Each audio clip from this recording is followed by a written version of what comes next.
If you're constantly giving and running on empty, here's the hard truth. You're not helping anyone. You're actually hurting everyone. Today, I'm joined by Dr. Chris Germer, one of the leading voices on self-compassion, and he's here to expose that lie that giving everything actually makes you a good person. Hint, it's probably burning you out. If you feel that need to ignore yourself in order to care for everybody else, make sure you hit that subscribe button because today's episode could change the way you care for yourself and others forever. Welcome to Good Mood Revolution.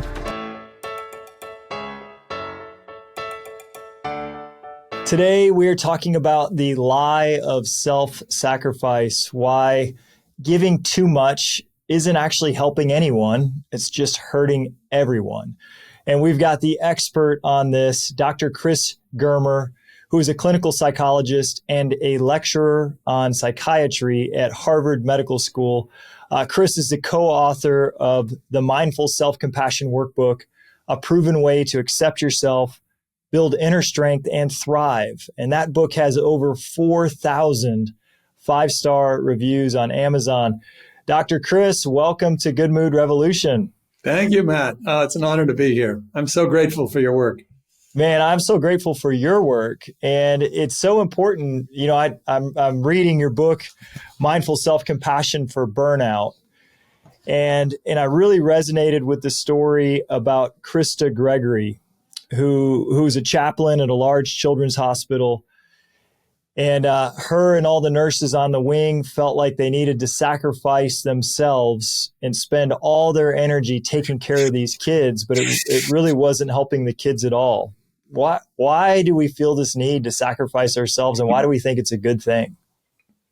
Well, people in that line of work are probably naturally compassionate, and so they feel the sufferings of others acutely, but they don't necessarily feel their own sufferings. And in order to sustain that kind of work, we need to include ourselves in the circle of our compassion.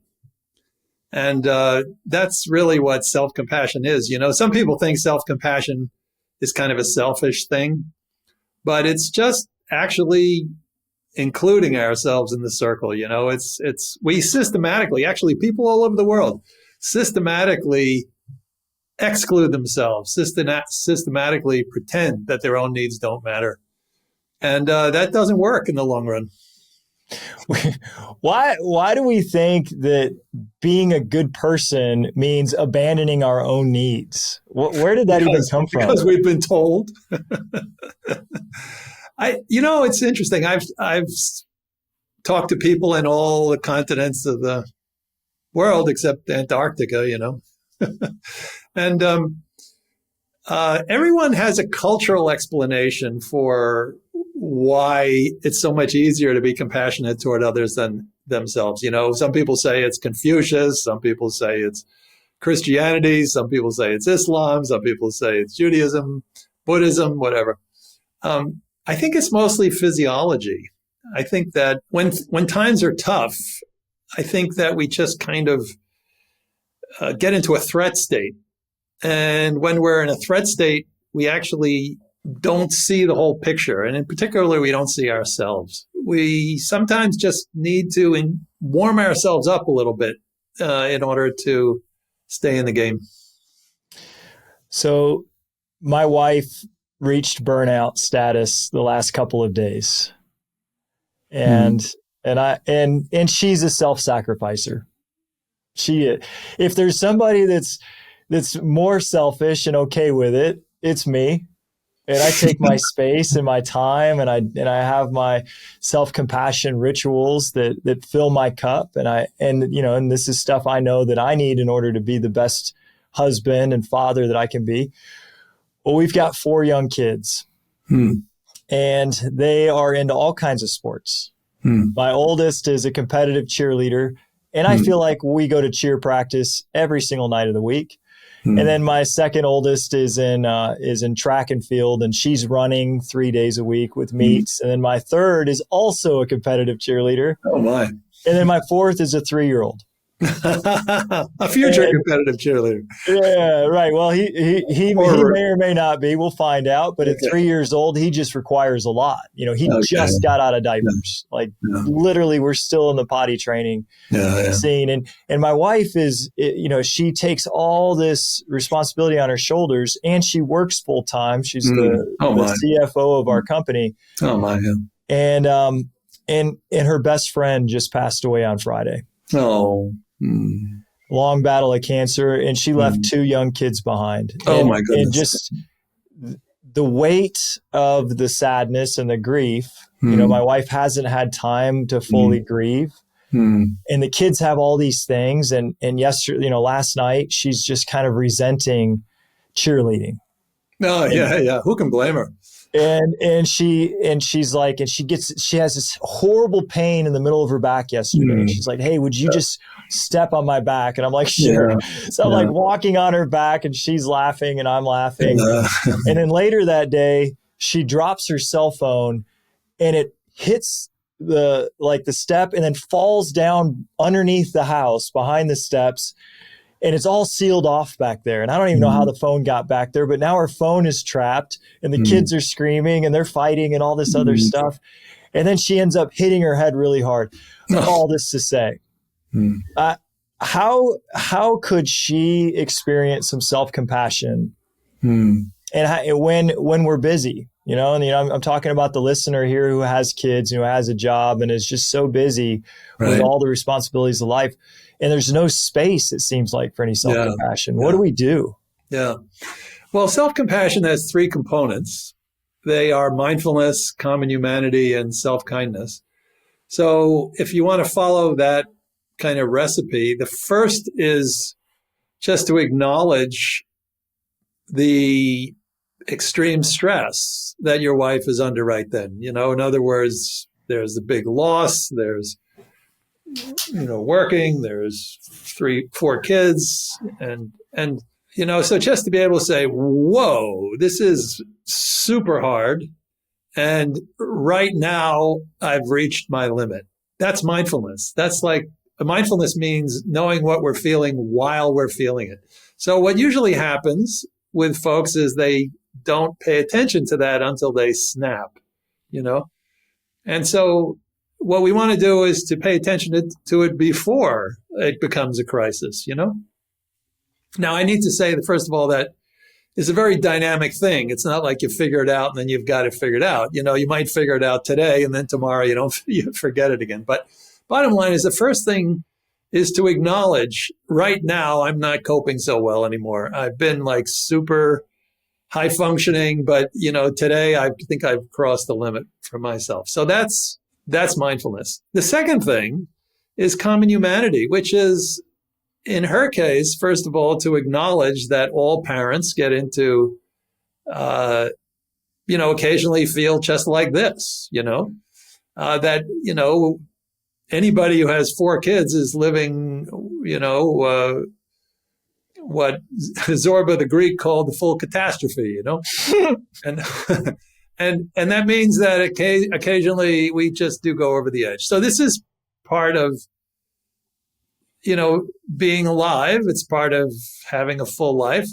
The other common humanity aspect that your wife probably, it would be helpful to remember is, and you as well, is just how devoted you are as parents, and how frankly compassionate you are as parents as well. If when somebody passes away and it causes grief, there's usually a lot of compassion involved to spend every evening, trying to give your kids the best possible life is also compassion. So what actually leads to burnout? Often it's caring. You just caring a lot. So we want to acknowledge that. We want to validate that. First, we want to validate the pain. Then we want to validate the common humanity of it. Basically, people come by, the burnout or extreme work stress honestly.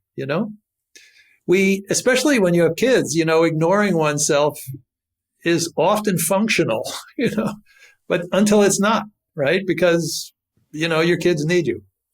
And then the third part is self-kindness. And self-kindness can be behavioral or it could be mind training, but usually the best kind of self-kindness is behavioral. And what that means is asking ourselves, what do I need? What do I need? And often the answer to that question is really simple.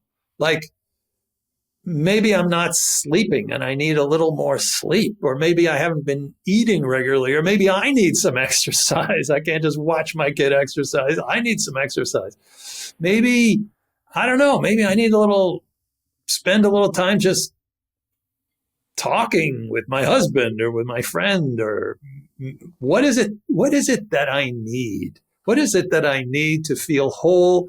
What is it I need to, want? What is it I need to love my kids the way I want to love them? What does it take? What do I need? And then to do it. So anyhow, just to ask the question, Matt, just to ask the question, what do I need, is a self-compassionate act. Like if somebody is suffering, like if you say to your wife, honey, what do you need? Like, let's just sit down together for 10 minutes and figure this out. What do you need? That question is profoundly compassionate. So when we ask ourselves that question, this is the ultimate quintessential self-compassion question. When we ask ourselves that question, what do I need? We've already started delivering the medicine to ourselves. And then to actually do that thing, that ultimately starts to, return us to, a sense of balance. I love everything you just said. And I've been talking with Katie about this for the last couple of days. I was talking with her last night in the kitchen, and as a husband who has a lot of compassion for my wife and I love her a lot, I said, hey, here's what I'm going to do. I'm going to take care of the kids tomorrow.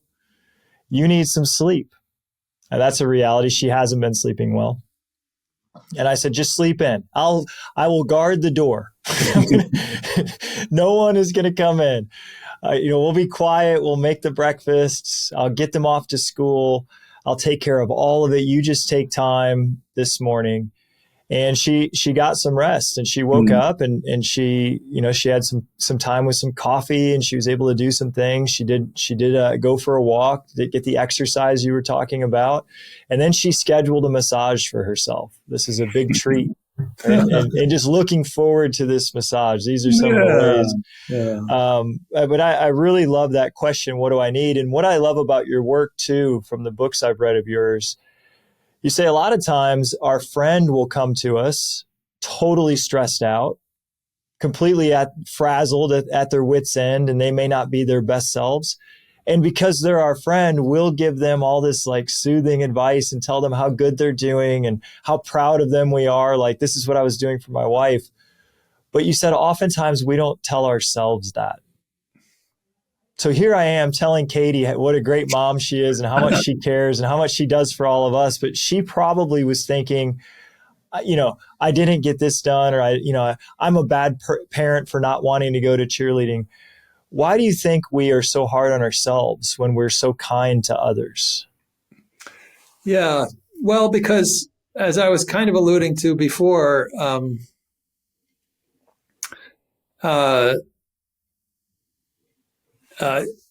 stress is a threat state. The nervous system, when we've kind of reached our limit, when we're, the way your wife felt before she started to take care of herself was a state of stress. And the stress state is a fight, flight, freeze state. However, when there's nothing to fight against or hide from or flee from, we still are in the fight, flight, freeze state, but we turn it on ourselves. And then fight becomes self-criticism, flight becomes self-abandonment or self-isolation. In other words, we just kind of ignore ourselves, or we try to lose ourselves in other things.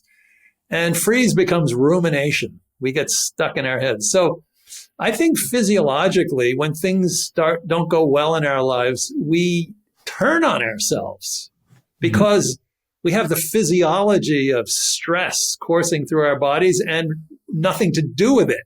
So we turn on ourselves. And so, but the physiology of compassion is really quite different, like when you're actually at the cheerleading training session or something and you watch your child doing stuff, you feel proud. And, what's flowing actually in your body that time is endorphins and oxytocin, the feel-good hormones, the love, love hormones. This is different than the stress state. The stress state is adrenaline and cortisol. These are it's a very different physiology when we are being kind to others or ourselves than the stress state. Yeah.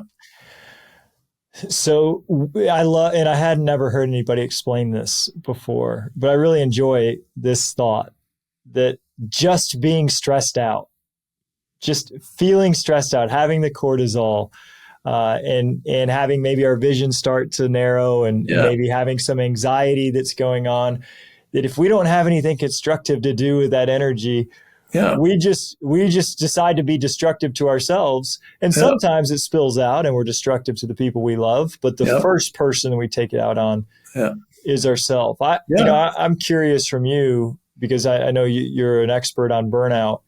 What are some early signs that we're starting to get frazzled and we're starting to burn out? We're starting to get into that stress state before it gets to emergency point where we really need to do something. Like what are some early signs of this?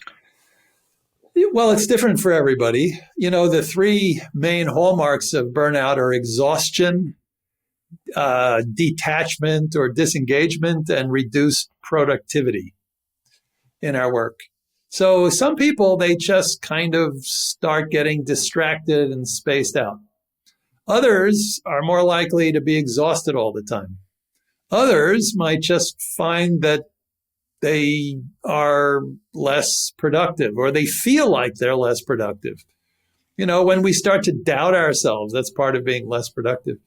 So it's really quite different for each person, but those are the three main characteristics of burnout.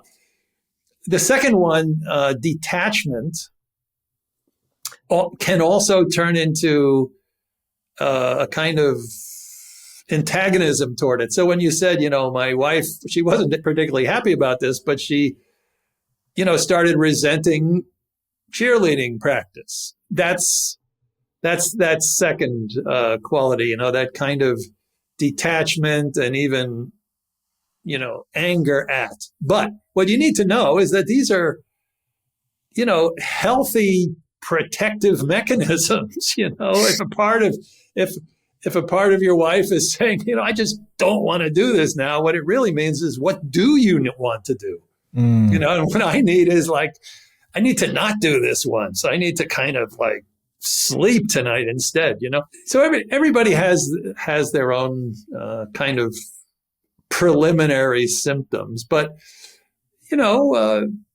at some point, when we're exhausted all the time, when we start dropping F-bombs all the time regarding our work, which under normal circumstances we might even love, And incidentally, when we start hating our job and we used to love it, or if we're in the caregiving profession, we start hating our clients or our customers or our kids, then we really feel bad about ourselves because we're hating the ones we love and want to love, So when we notice that all this stuff is happening all at the same time, that's burnout. And really what it means in a nutshell is there's an imbalance. In other words, we're just paying too much attention to our work and too much attention to other people. And then, it's just actually a very simple concept. We just need to balance it by paying more attention to our own needs. That doesn't mean we only think about ourselves, but it does mean that we think about ourselves more at this point. And then see what happens. But the choice to care for oneself is non-negotiable when we experience burnout, because otherwise it will just keep going the way it's going, and then nobody is going to be happy, the people we work for and the people we care for, they need us to be happy and functional in order to serve them. So frankly, self-compassion is often the best thing that we can do for other people. Yeah, with the case of the nurses with Krista Gregory, the results showed exactly what you were just talking about. They thought they were, when mindful self-compassion was brought up to them, the nurses said, "That's selfish. Yeah, I can't spend time on myself. All my attention needs to go to these sick kids." And Krista and you had devised a program that was just 1 hour a week over lunch. They all had to eat. These nurses had to eat 1 hour a week for 6 weeks. And the results were an increase in productivity, an increase in engagement in work, and an increase in enjoyment for their job and an enjoyment for the children that they were serving. And so it's kind of this paradox. We think we need to give everything we've got to people who need it. And yet when we deny ourselves what we need, we actually are subtracting from the people who need our attention too. Yeah. And that's really because we're in the grip of the stress hormones. We need to shift our physiology a bit, because basically when we're a little more awash in, oxytocin, endorphins, that spills out. Like it's a mindset. Compassion ultimately goes in all directions. So like when we're in the physiology and the motivational attitude of compassion, it goes everywhere. So what do? We actually start changing the physiology by being kind to ourselves. And so in other words, we often think we're struggling, like, I have to try harder to be compassionate to another. I have to try harder. And that's just more stress. Conceptually, we think we're becoming more compassionate. We're actually becoming the opposite. We're becoming more stressed. But if we can just start to love ourselves up, we change our own physiology, and then others are very easily included in that because we're feeling the love. But we need to sometimes start feeling the love for ourselves. How about the person that says, this, I don't even know where to start. How do I start loving myself? What do I do? Do I just take a bubble bath or have a glass of wine or schedule a massage like Matt's wife did? Like, where does somebody start if they've been denying their own self-care for so long? Yeah, so really the easiest way to start is with the question, the self-compassion question, what do I need? And then, often when a person is really stressed, they don't know the answer to the question, So then they got to break it down a little. Like maybe, what do I need to physically soothe myself? Your wife got a massage, she slept. What do I need to emotionally comfort myself? Maybe somebody needs to talk to you, or talk or listen to music. What do I need to validate myself, my experience? Maybe I need to journal. Maybe I need to do something. What do I need to protect myself? In your case, your wife had you who said, I will guard the door. But what if there's nobody to guard the door? Then what do I need is to be able to say no, to be able to make a boundary. This is super important for it's what's known as fierce self-compassion too. When our boundaries are being crossed over and over again, we are definitely going to burn out. So what we need is, what do I need to protect myself, to say no? What do I need to provide for myself? What do I need to say yes to myself? Like your wife went, got exercise. She went out and walked and did things. This is providing for herself. What do I need to encourage myself? In your case, your wife fortunately had you to encourage her, and then that would connect with her own self-encouragement. But some people, they need to find the language within themselves because they don't maybe have somebody like yourself. Actually, most people at some point need to figure out how to encourage themselves rather than criticize themselves. So the question, what do I need, can be quite nuanced. However, one of the easiest ways to change physiology is what's called compassionate touch. which can be like a hand over the heart or a hand on the Mm. heart and one on the cheek, or it could be kind of a self-hug or something. And what the research shows is that a hand on the heart is as reduces the stress hormone cortisol as much as a hug from another person. No way. Yes. So there's research that was done in the University of Frankfurt in Germany on this. And then there was a follow-up study done at Berkeley in which they asked people to find some kind of compassionate touch, could be hand on the heart or hand on the cheek or something, and to do that for 20 seconds a day for 1 month. And they found that people who did that 20 seconds a day, some kind of compassionate touch, 20 seconds a day for 1 month, had significantly less stress, significantly more self-compassion, and also what they had some measure called reduced psychopathology. Mostly it means less anxiety and depression. 20 seconds a day, changing physiology. And so the point is, Matt, that this is not complicated.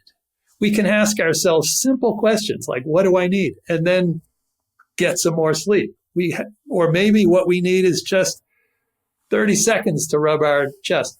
But one really interesting thing that happened in that study you're referring to, Matt, was so some of the doctors and nurses took this 6-hour training, but others didn't. And what Krista noticed is that it actually had an impact on those who didn't. There was one vignette that she shared that somebody, one of the colleagues who did not take it, was with her colleague who did, and she asked this colleague a question. And she said, "Well, I'll get back to you maybe in 5 minutes or something, and because I just need a moment to myself, and so I can think clearly, and then let's circle back to this." And the person who heard this thought, "Whoa, this is not the person that I know. Usually they're like always there, always more time, always going to answer, always available." And this time the person said, No, I need a moment. I need a moment. And then she, the one who did not take the course, started thinking, oh, well, if my colleague and friend can do this, maybe I can do this. And she started to be self-compassionate just through modeling. Oh, wow. So it can be infectious. I start every morning with a prayer. And it's I do some breathing, some breath work, and I'm just focusing on my breath, and I'll breathe in with some mantras about easing and relaxing and calming, and then I always put both my hands on my heart, and I breathe in. I feel my heartbeat, and I breathe into my heartbeat every single morning. And as I'm breathing into my heartbeat, I'm thanking God that my heart is beating today. And I love it. I just love this practice. And what you've shared with me is that I'm giving myself the equivalent of giving someone I love or getting a hug from someone I love. And that's, and the reason I share this practice is not to brag on myself that I'm doing something, that the Harvard lecturer told me is really good. I'm sharing it for the person who's listening, that this is a daily practice that is doable. Yeah, you can slip it in. I just want to say also that your practice right there is, probably one mechanism by which it works is physiology, but there are other things involved. Like another one was gratitude. And gratitude in itself, like gratitude that your heart's working, that it's another day, gratitude itself stands on its own to reduce stress. And then additionally, you're connecting with God, which means you're giving yourself the freedom of like not being stuck in the mind of Matt for a few minutes, or like basically it's temporary relief from human self-absorption, which is essentially a stress state. Yes. So connecting with something larger, this is, what's called common humanity or interbeing, or in this case, spiritual connection. plus gratitude, plus the physiology of self-compassion. And all of this, how long does that take? A minute, 2 minutes? Yeah, it's about 5 minutes. 5 minutes. So anything like this, like all these things, prayer is self-compassionate. Gratitude is self-compassionate. Putting a hand on the heart is self-compassionate. In other words, anything that you do that is kind, that will support your life, particularly when things are stressful or difficult, that is self-compassion. Self-compassion is not fancy.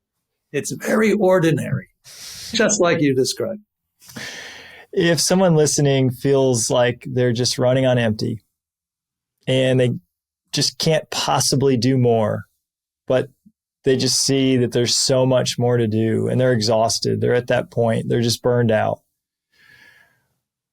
You have so many different exercises in your workbooks and so many different tips. What would be your favorite one that you would recommend to that listener to start with? Well, I had a funny thought as you were speaking, and that is I thought of my mom, and I didn't write this in the book. But what my mother once said to me, which I've never forgotten, was, Chris, there's always enough time in the day to do what you need to do. There's always enough time in the day to do what you need to do. And I often remember that because so many of the things that we think we should do or ought to do, especially if they're driving us crazy, we do not need to do. We need to not do, Yeah. Yeah. So, I think in general, again, the question, what do I need is really all encompassing, and in this case, it might be, what do I need to do, but what do I not need to do? Yeah, it was one of my favorite lines of your book. And it was, you can't do it all. Yeah. Why do we think we have to do it all? And you said, we have to admit that we're not a superhuman. Why are we pretending to be superhumans? And they even have a name for it, super dad, super mom, right? Why do we think we need to be super dad and super mom? Why can't we just be human dad and human mom and admit we literally can't do it all? No, we can't. We can't. Well, I have a pet theory about that. Maybe the question is better than a possible explanation, In other words, asking the question, why do I need to be a super dad? Why can't I just be human? That's really the question. Yeah, I loved it. I love your work. I know that this episode is going to reach thousands of people that are going to just be lit up by hearing that it's okay to be a human being. If someone message, right? It's okay to be human. It's okay, right? In fact, we really can't be anything different than that. If someone wanted to learn more or get more involved in your work, where would you send them? Yeah, they could go to my website, chrisgermer.org. They could go to an organization which my dear colleague and friend Kristen Neff and I co-founded. That would be centerformsc.org, or you can also go to Kristen Neff's website, which is self-compassion.org. And lots of resources at all those places. Yeah. Chris, thank you so much for being here today. I appreciate you. What a gift to be reminded that being human, not superhuman, is more than enough. Here's the main things we learned from today's episode. 1, self-sacrifice isn't compassion. It's depletion. Giving everything you have to others while ignoring your own needs doesn't make you noble. It makes you burned out, resentful, and unable to serve anybody. 2, you can't pour from an empty cup, and you shouldn't even try. Chris shared the 3 pillars of self-compassion: mindfulness, common humanity, and self-kindness. When we pause and ask, what do I need? We can start filling our cup again. 3, stress turns inward when left unchecked. When you're overwhelmed and don't release the pressure, your nervous system flips into fight, flight, or freeze and turns that energy against yourself through self-criticism, disconnection, and overthinking. 4, self-compassion is practical, not fluffy. One of the most powerful tools is just putting your hand on your heart. It literally changes your biochemistry. It lowers your cortisol and releases feel-good hormones like oxytocin. In fact, just putting your hand on your heart for 20 seconds is just as powerful as getting a hug from someone you love. The next point, modeling self-care changes the room. Even nurses who didn't take the mindful self-compassion training started treating themselves better.